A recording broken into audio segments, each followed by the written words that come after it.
Las taquicardias paroxísticas supraventriculares se caracterizan por tener un electrocardiograma que muestra QRS estrecho en general y regular. Regular quiere decir que un latido y el siguiente tiene una separación igual que el siguiente, rítmico. Hay varios mecanismos posibles, pero el más frecuente es la taquicardia por entrada intranodal común, en la que existe un cortocircuito dentro del nodo AV desde el que nacen todos los impulsos y que viajan de forma prácticamente simultánea hacia las aurículas y los ventrículos, de forma que coinciden en el tiempo aurículas y ventrículos. En el electrocardiograma, por tanto, veremos que los ventrículos y las aurículas prácticamente son simultáneos, o bien la onda P deforma la parte final del QRS porque está prácticamente simultánea. Eso producirá con cierta frecuencia ondas A en cañón, rítmicas y el signo de la rana que ya hemos mencionado. La otra taquicardia paroxística supraventricular, la segunda en frecuencia, es la taquicardia ortodrómica, en la que utilizando una vía accesoria hay un cortocircuito de reentrada en la que los impulsos bajan hacia los ventrículos a través del sistema de conducción normal, produciendo por tanto un QRS normal, y desde ahí vuelven a subir hacia las aurículas a través de una vía accesoria, de forma que el circuito puede seguir dando vueltas mientras se mantenga la taquicardia.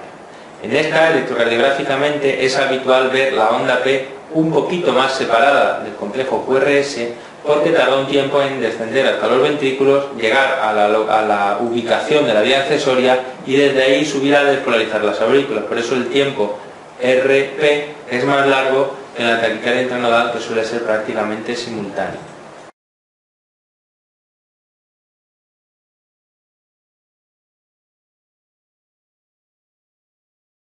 Tener preexcitación en el electrocardiograma es sinónimo de tener una vía accesoria de conducción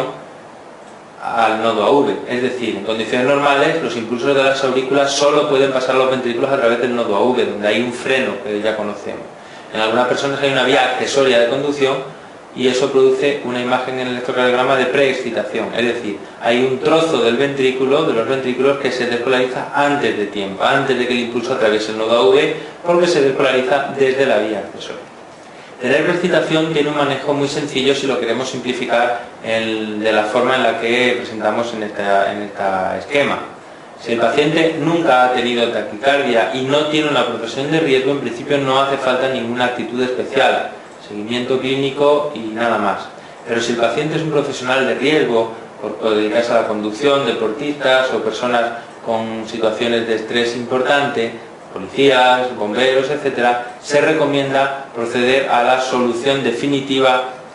del problema mediante la cauterización de la vía accesoria en un procedimiento de ablación por catéter con radiofrecuencia de la vía accesoria.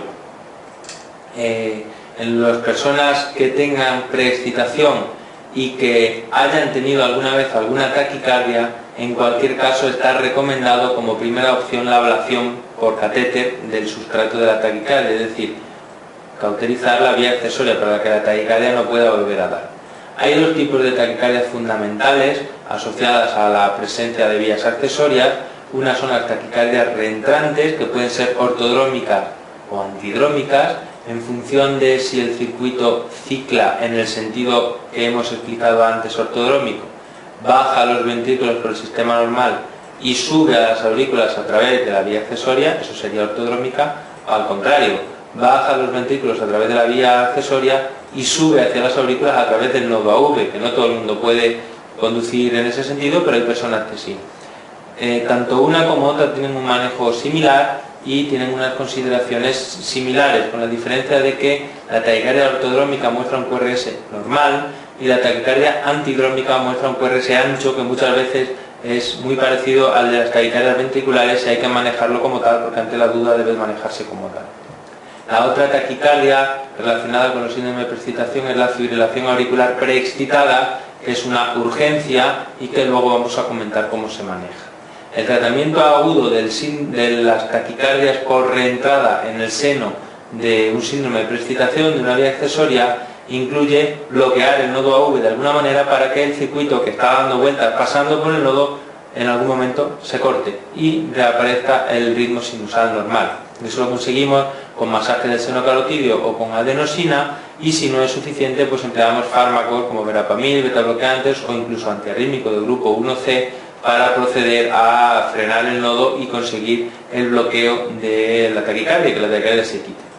Una vez que hemos quitado esa taquicardia, para prevenir recurrencias se pueden emplear fármacos que frenen el nodo AV de forma crónica, como betabloqueantes o calcitonistas o incluso antiarrítmicos del grupo 1C, flecainida o propafenona, pero insistimos en que la recomendación habitual es que si el paciente ha tenido alguna taquicardia es preferible proceder a la ablación por catéter para solucionarlo de forma definitiva.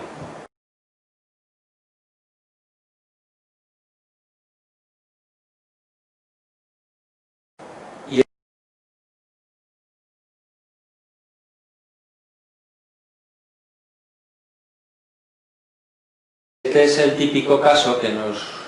presentan un paciente con fibrilación auricular preexcitada. Es un chico joven, no tiene cardiopatía conocida, nunca se ha hecho un electrocardiograma, y aquí vemos el electrocardiograma que se presenta en urgencias con una taquicardia muy rápida, con QRS de distintas morfologías, pero todos parecidos en función de si tiene más o menos conducción anterógrada a través de la vía accesoria y a través del sistema de conducción normal. Esto es lo que llamamos una fibrilación auricular preexcitada. El problema es que los impulsos están penetrando a través de la vía accesoria muy rápido a los ventrículos, están bombardeando a los ventrículos y pueden llegar a provocarles una fibrilación ventricular. Por eso es una urgencia médica. En el tratamiento agudo de la fibrilación auricular preexcitada, por eso se recomienda como primera opción la cardioversión eléctrica, es el procedimiento más rápido, seguro y eficaz para quitar la fibrilación auricular. Sin embargo, si por algún motivo no podemos hacerla, no está disponible en nuestro medio y queremos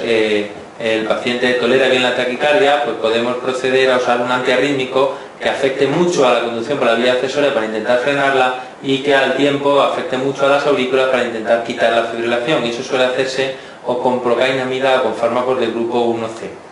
Más importante casi que saber qué es lo que hay que hacer es saber lo que no hay que hacer. No se recomienda nunca frenar el nodo AV, puesto que podríamos facilitar, al no poder conducir los impulsos hacia los ventrículos por el sistema de conducción normal, podríamos facilitar una conducción a través de la vía accesoria. Por lo tanto, con frenadores del nodo AV podríamos fomentar la aparición de fibrilación ventricular. Por eso nunca se debe usar digoxina, no se deben usar verapamil ni diltiazem, y probablemente tampoco aminodarona ni betabloqueantes, aunque en esto hay menos evidencia. Todo paciente que ha sobrevivido a un episodio de fibrilación auricular preexcitada, al ser una urgencia médica, tiene indicación de hacerse un procedimiento de ablación por catéter de la vía accesoria para que no vuelva a ocurrir.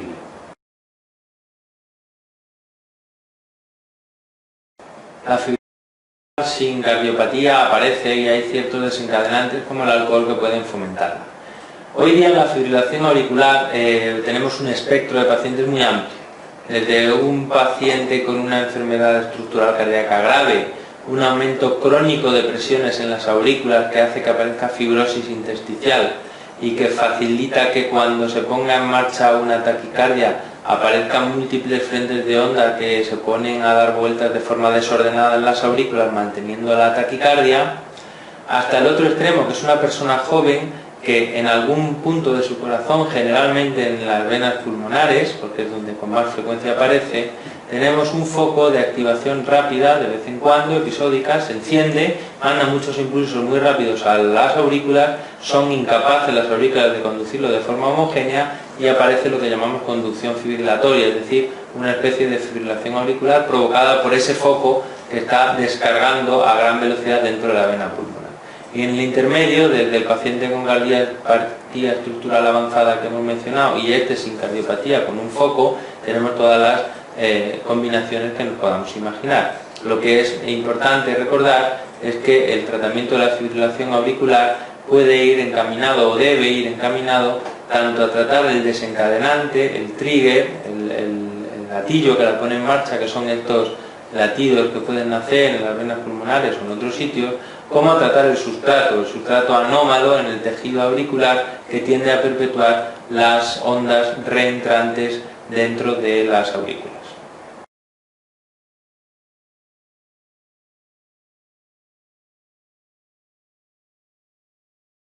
En la fibrilación auricular, como las aurículas pierden su actividad mecánica eficaz, en lugar de contraerse y relajarse, tienen un movimiento fibrilatorio, la sangre se remansa. Además, la propia fibrilación auricular fomenta que aparezca activación de factores protrombóticos en la pared auricular. Y estos fenómenos, junto a otros de remodelado y demás, producen la formación de trombos. Estos trombos suelen formarse en la orejuela izquierda, que es el sitio fondo de saco donde la sangre tiene una velocidad menor. Y esos trombos que se forman en la orejuela izquierda, si se quedan ahí no dan lugar a ningún problema, pero si se desprenden y embolizan van a provocar una embolia. Y la embolia es el fenómeno más serio probablemente asociado a la fibrilación auricular. Podemos intentar detectar qué pacientes son los que tienen más riesgo de tener embolias en el seno de la fibrilación auricular. Por supuesto, clásicamente se conoce que la estenosis mitral y en general las valvulopatías, pero sobre todo la estenosis mitral, cardiopatías estructurales avanzadas graves, como las cardiopatías congénitas complejas operadas,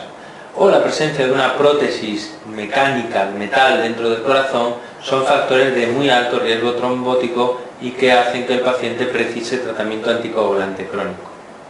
En ausencia de estas anomalías, existen diversas formas de evaluar el riesgo trombótico de un paciente. Una de ellas, la más utilizada probablemente, es la puntuación CHADS-2, en la que el acrónimo de estas cinco palabras, insuficiencia cardíaca, hipertensión, edad por encima de 75 años, diabetes y stroke, que es sinónimo de ictus, nos van a permitir dar una puntuación a cada paciente. Recientemente se ha visto que la puntuación CHADS-2 predice de una forma bastante segura qué pacientes son los que tienen un riesgo embólico alto, pero para intentar definir mejor en aquellos con una puntuación baja, es decir, los de riesgo bajo y riesgo medio, pues se ha hecho un poquito más compleja la puntuación CHADS-2 añadiéndose 4 cosas nuevas. Una es que la edad por encima de 75 años puntúa el doble, es decir, predice tanto un episodio embólico como haber tenido ya un episodio embólico. Y las otras 3 son la presencia de enfermedad vascular a otro nivel, coronario, aórtico, periférico, la edad entre 65 y 75 años o la presencia de sexo femenino. Con esta puntuación CHADS-2 BASC se puede realizar una estimación de riesgo en la que, según los puntos que tenga un paciente, tenemos un mayor o menor riesgo anual de presentar un ictus embólico.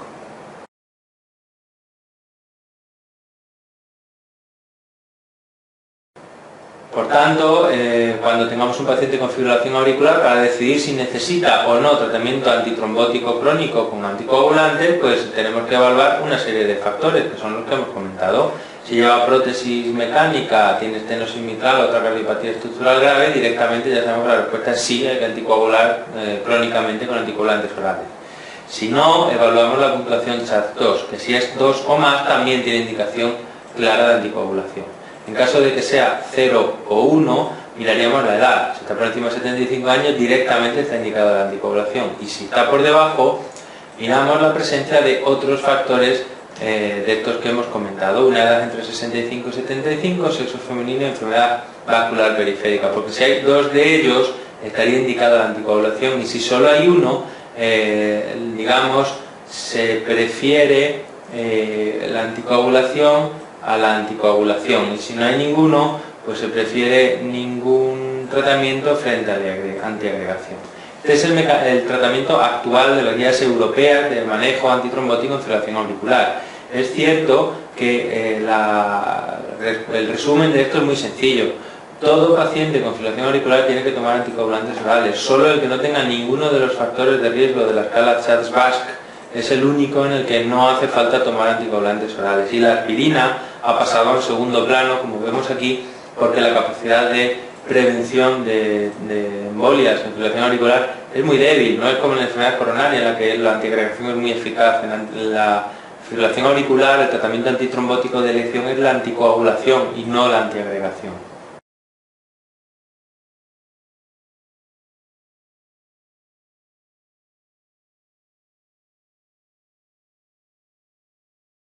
El problema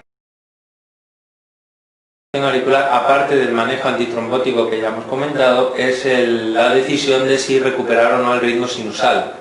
Esto no quiere decir que no sea deseable que el paciente esté en sinusal. Esto quiere decir que no tenemos herramientas suficientemente buenas para recuperar el ritmo sinusal estable a día de hoy,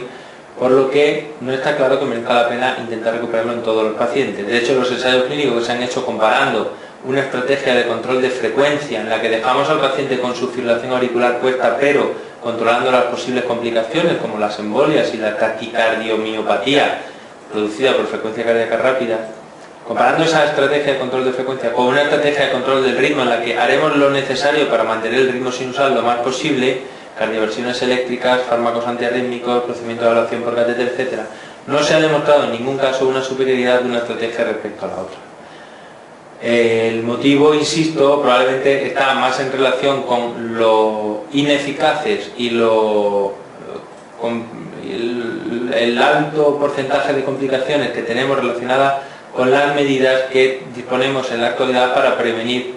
la recaída de la fibrilación auricular. Es decir, si yo consigo el ritmo sinusal, parece que el paciente tiene mejor calidad de vida, se controla mejor la respuesta ventricular, mejora la fracción de eyección, todo eso es estupendo, pero a cambio tiene que estar tomando crónicamente algún fármaco como amiodarona, flecainida, propafenona, que tienen efectos secundarios y que son graves, sobre todo en tratamiento crónico. O bien hay que proceder a un procedimiento de ablación por catéter que tiene ciertos riesgos importantes durante el procedimiento. Dicho de otra manera, si tuviéramos alguna forma de mantener el ritmo sinusal que no tuviera tantos riesgos como las que tenemos ahora y que fuera más eficaz que las que tenemos ahora, seguro que esta respuesta sería sencilla. Siempre que tengas FA hay que quitar la FA, pero como esto no es así, hoy día sabemos, sobre todo en personas de edad avanzada que tienen una fibrilación auricular sin ningún síntoma, o escasos síntomas, que no está en absoluto nada claro que merezca la pena intentar recuperar el ritmo sinusal, y lo que parece más razonable es mantener en fibrilación auricular evitando las complicaciones derivadas de la arritmia. Esto no quita que en las personas sanas,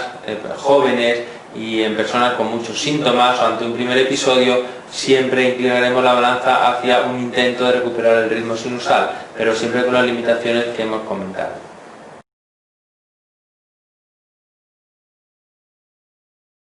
Y si vamos a intentar recuperar el ritmo sinusal, tenemos dos estrategias. Una es la cardioversión eléctrica y otra la farmacológica. Y la eficacia es mayor con la eléctrica, no cabe ninguna duda. El inconveniente pues que hay que sedar al paciente y no siempre está disponible. Y la farmacológica es más cómoda porque se le dan unas pastillitas o se le pone un fármaco intravenoso y esperas a que se le quite. Y tiene el inconveniente de que es más lenta y es menos eficaz, porque la más eficaz probablemente para convertir una fibrilación auricular en ritmo sinusal sea la flecainida o el moderno Bernacalan, pero esto digamos que supone un tiempo que el paciente tiene que estar en urgencia y no exento de efectos secundarios posibles relacionados con el fármaco. ¿A efectos prácticos qué tenemos que hacer? Pues si hemos optado por quitar la FA a un paciente, mirar el tiempo de evolución y el riesgo embólico, porque existe un teórico riesgo de embolia provocado por el procedimiento de cardioversión. Es decir, cuando le quitamos a alguien una fibrilación auricular, si tiene un trombo adherido a la pared de la aurícula izquierda, el propio procedimiento de cardioversión y la recuperación del ritmo sinusal puede dar lugar a una embolia. El trombo estaba ahí quieto, no se movía, pero en el momento que la aurícula empieza a moverse de nuevo, pues se puede desprender y provocar la embolia. Por eso, para quitar la fibrilación auricular tengo que estar seguro de que no hay un trombo en la orejuela. Y para eso o hago un eco transesofágico o bien miro si el paciente tiene menos de 48 horas de evolución, porque en tan poco tiempo no ha dado tiempo a que se haya formado un trombo. Si el paciente lleva más de 48 horas de evolución y no puedo hacer una ecografía transesofágica, estoy obligado a mantener anticoagulado al paciente correctamente al menos 3 o 4 semanas antes de proceder a la cardioversión eléctrica para evitar provocarle yo la embolia. Una vez que le quitamos la fibrilación auricular, la siguiente medida es mantener la anticoagulación durante al menos 3 o 4 semanas, sobre todo si el paciente llevaba más de 48 horas, para intentar evitar que si ha quedado algún pequeño resto de trombo pues se pueda liberar. Y además porque una vez que el paciente es sometido a la cardioversión eléctrica vamos a tener un tiempo en el que la aurícula no recupera completamente su capacidad contráctil, porque todo el fenómeno de remodelado que ha aparecido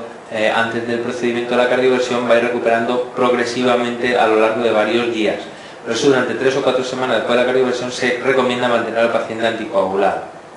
Una vez que pasan esas 3 o 4 semanas, es cuando nos plantearemos si mantener de forma indefinida la anticoagulación o no, en función del riesgo de embolia que tenga según la puntuación Charles-Basque que hemos mencionado previamente. Y tras haber recuperado el ritmo sinusal, la otra pregunta es si hacemos algo en especial para prevenir recurrencias de fibrilación auricular.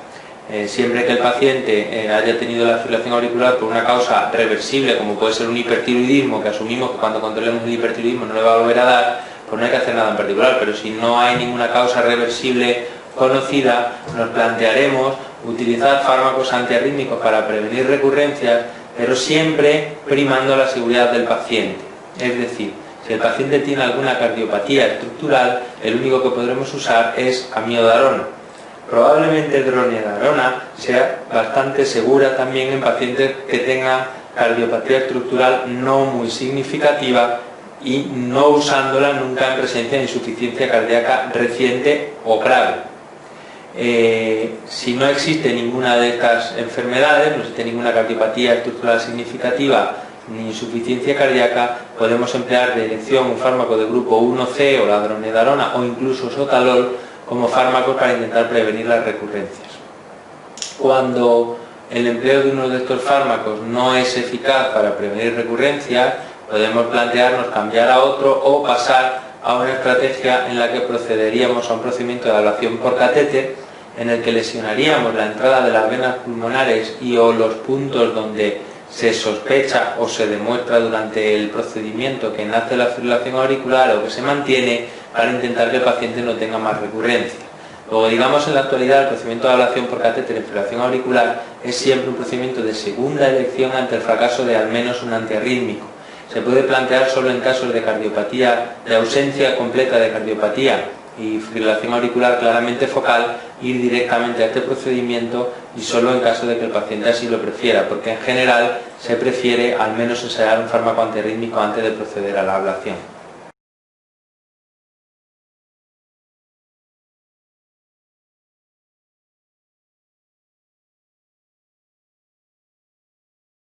Los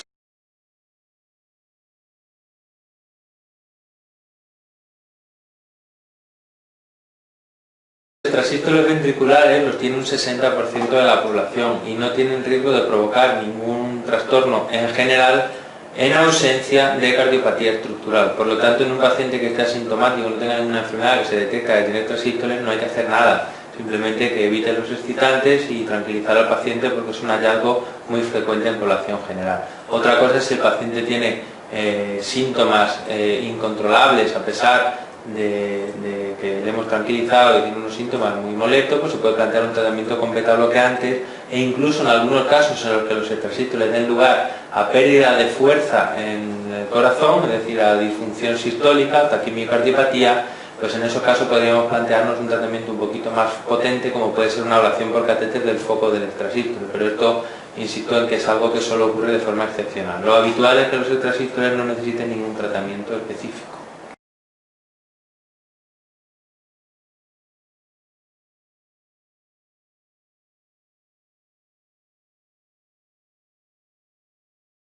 La taquicardia regular de QRS ancho hay que considerarla una taquicardia ventricular monomorfa mientras no se demuestre lo contrario. Con esto en la cabeza es muy fácil acertar qué hay que hacer en todos estos pacientes. Cuando un paciente tiene una taquicardia ventricular monomorfa, puede ser que sea una verdadera TV o que sea una taquicardia que se mantiene en las aurículas y que por el motivo que sea en este paciente se conduce a los ventrículos con un QRS ancho. Por ejemplo, si el paciente tiene un bloqueo de RAP. ¿Cómo podemos diferenciarlo? Pues con masaje del seno carotídeo o adenosina podemos bloquear el nodo AV durante unos segundos, de manera que si se trata de una verdadera taquicardia ventricular no vamos a tener ningún efecto,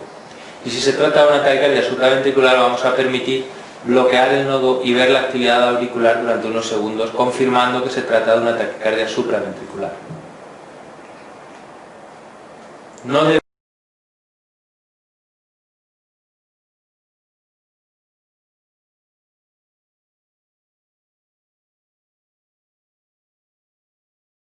debemos en ningún caso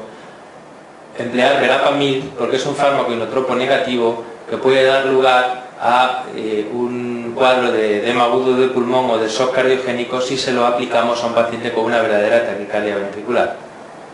De todas formas, la estadística nunca falla, de forma que el 80% de las taquicardias regulares de QRS ancho son taquicardias ventriculares. Y lo más frecuente es que se ha producido con una reentrada en una cicatriz de un infarto antiguo, como ya se ha comentado. Así pues, cuando tengamos una taquicardia de este tipo, ventricular o sospechosamente ventricular, simplemente con la pregunta ¿ha tenido usted alguna vez un infarto? Y la respuesta es sí, tenemos más de un 95% de posibilidad de que sea una verdadera taquicardia ventricular. Esto no lo mejora ningún algoritmo que nos podamos aprender de diagnóstico diferencial morfológico del electrocardiograma. ¿Cómo tratamos a ese paciente? Si el paciente está inestable, evidentemente cardioversión eléctrica. Y si está estable, mi recomendación también es cardioversión eléctrica, pero si queremos jugar a los médicos, podemos probar con algún fármaco antiarrítmico como procainamida o amiodarona, que no otros, para quitar la taquicardia. Pero si no es eficaz con uno de ellos, habría que pasar a cardioversión eléctrica, pues no se deben mezclar nunca fármacos antiarrítmicos y menos en este contexto. Una vez que le hemos quitado, para valorar qué hacer para prevenir que vuelva a darle, si consideramos que la cicatriz va a seguir estando y el circuito de reentrada va a seguir estando, es decir, la arritmia se puede volver a activar en cualquier momento, aparte de que el paciente tome betabloqueantes, porque entre otros este es uno de los beneficios que confiere el betabloqueante a los pacientes coronarios, nos plantearemos un procedimiento de ablación por catete si la función ventricular del paciente es buena, y nos plantearemos el implante de un desfibrilador si la fracción de eyección del paciente es mala o bien la tolerancia a la arritmia no ha sido demasiado buena.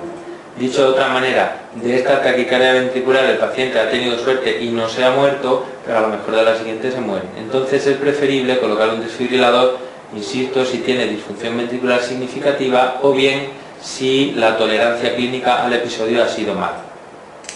Los fármacos como amiodarona o sotalol tienen un papel marginal en este tipo de pacientes y en general se utilizan cuando un señor tiene indicación de ponerse un desfibrilador, pero por comorbilidad, por ejemplo, pues no se lo puede poner, o bien si lleva un desfibrilador pero tiene muchas descargas y no se puede someter a un procedimiento de ablación, bueno, pues se le puede poner un fármaco antiarrítmico para intentar disminuir el número de episodios de descargas del dispositivo.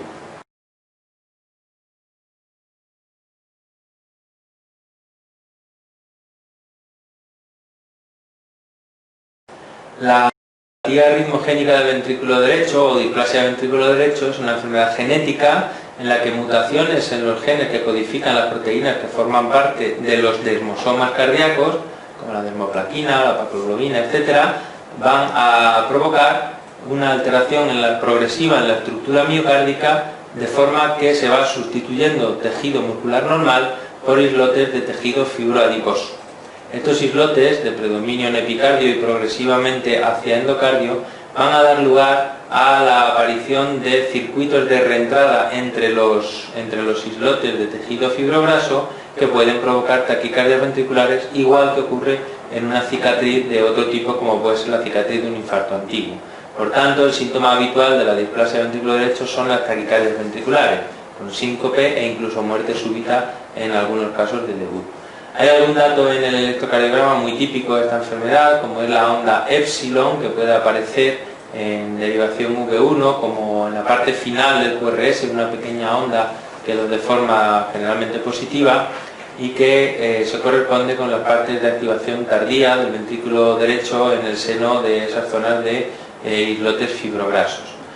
Alguna otra prueba específica, más específica para intentar detectar esta enfermedad es la resonancia magnética, en la que podemos detectar los islotes de infiltración fibrograsa, porque siempre que queremos ver grasa en general en medicina es preferible la resonancia magnética, igual que cuando queremos detectar calcio se suele utilizar el escáner, pero en la actualidad el diagnóstico de esta enfermedad viene